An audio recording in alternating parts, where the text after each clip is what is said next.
Andy Street, first of all, in the West Midlands. We heard the idea there talked about of a VAT cut. Would that come near the top of your list of asks from Rishi Sunak, who's got this big statement on Wednesday?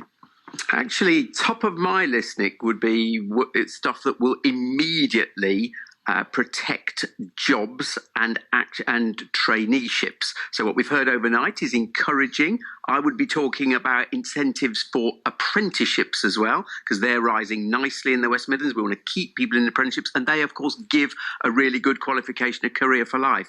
The VAT piece, it's much more indirect than that direct support for people, young people, actually moving into work now.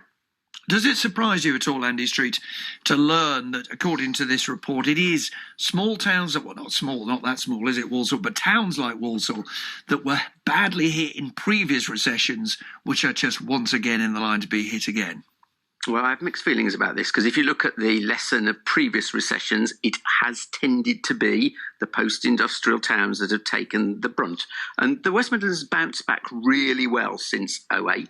And actually, we've had record employment figures. But despite that, unemployment rate in Walsall going into this still 6%, so above the national average. So if the Social Market Foundation is saying, let's look at the sort of the characteristics of a place going in, I'm not surprised we're on that list.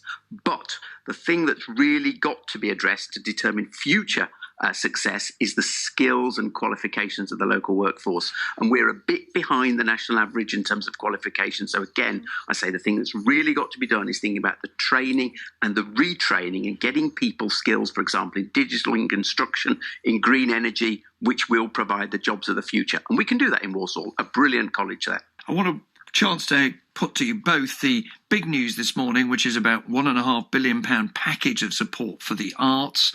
Andy Street in the West Midlands have been trouble for the Birmingham Hippodrome, for example. Will this package make a difference?